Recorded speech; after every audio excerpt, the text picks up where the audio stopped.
भगवान श्री कृष्ण ने स्वयं गीता में कहा है, अनन्यास चिंतयन्तो माम, जो अनन्य मेरा चिंतन करता है, ये जना प्रियोपासते तेसाम नित्य युक्तानाम योग क्षेम वहम्यम, मैं उन्हीं का योग क्षेम वहन करूंगा, उन्हीं की रक्षा करूंगा और उन्हीं को जो उनको वस्तु चाहिए वो दूंगा, जो मेरा अनन्य चिंतन करेंगे।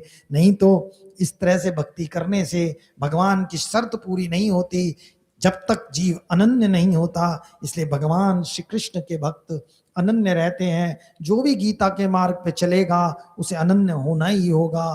तार संगे आनंद करे वैष्णवेर गण, कृष्ण कथा कृष्ण पूजा नाम संकीर्तन।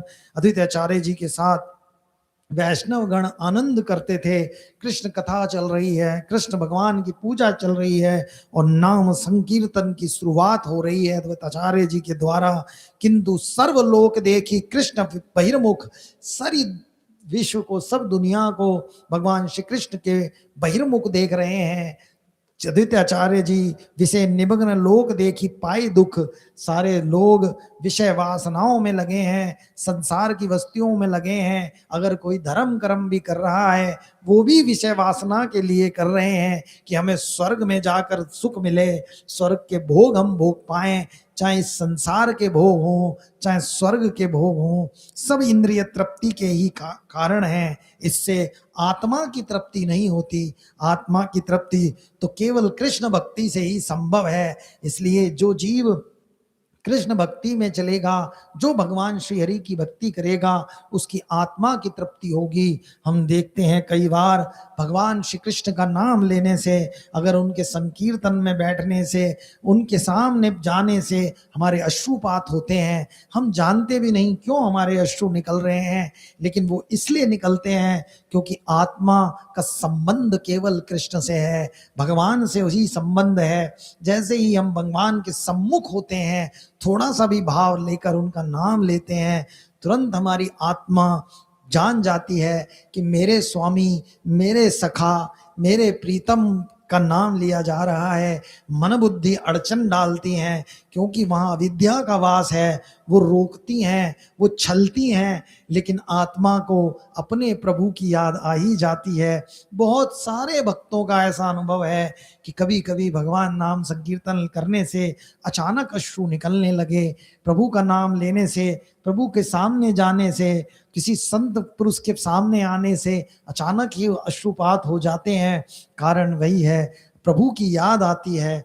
क्योंकि आत्मा जानती है जितना अपवित्र जीव होगा, जितना अपने मन बुद्धि के बस में होगा, जितना उसके ऊपर अविद्या का वास होगा, उसे उतना ही नहीं भगवान का अनुभव होगा। न संतों के द्वारा, न नाम के द्वारा, न भगवान के पूजन के द्वारा, न विग्रह दर्शन के द्वारा। जो जितना ज्यादा चाहे वो अपवित्र हो, लेकिन अहंकार की स्थिति यदि कम है, यदि वो झुकना जानता है, तो उसको कभी ना कभी अवश्य ही प्रभु का अनुभव होगा। प्रभु के साधुओं के द्वारा अथवा किसी ना किसी रूप में नाम के द्वारा उसे प्रभु का अनुभव होगा कभी ना कभी। इसलिए सबसे महत्वपूर्ण है अहंकार त्याग कर हम झुकना सीखें, हम सेवा करना सीखें, हम सेवा का भाव रखें, तो कभी ना कभी प्रभु की कृपा बरसेगी। हमारा जो गंध है मन के ऊपर अहंकार का, वो अगर हटेगा तो हमें अवश्य ही प्रभु की याद आएगी और कभी ना कभी प्रभु हमें थामेंगे, अपना लेंगे। इसलिए जो झुकता है वो अवश्य प्रभु को पाता है। इसलिए चैतन्य महाप्रभु बोले, तृणपि सुनी चेना, तृण के समान छोटे हो जाओ, वो तो बाद की स्थिति है, अभी जरा झुकना सीखो प्रभु। अहंकार केवल नाश का कारण है, अहंकार ने केवल हमें फंसा रखा है। यदि प्रभु की कृपा चाहिए तो झुकना सीखो, यदि प्रभु की कृपा चाहिए तो सेवा करो। इस शरीर को लगा दो प्रभु की सेवा में, अपने धन को लगा दो प्रभु की सेवा में, अपना मन लगा दो प्रभु की सेवा में। तन मन धन से, मनसा वाचा कर्मणा से प्रभु की सेवा का भाव रखो, अथवा जन जन की सेवा का भाव रखो। अगर प्रभु का भाव भी नहीं आ रहा तो धीरे धीरे वैष्णवों की सेवा करते करते, वैष्णवों के प्रति श्रद्धा रखते रखते, साधुओं के प्रति श्रद्धा रखते रखते एक दिन जरूर प्रभु की कृपा बरसेगी और हमारे अंदर प्रभु के लिए भाव प्रकट होंगे।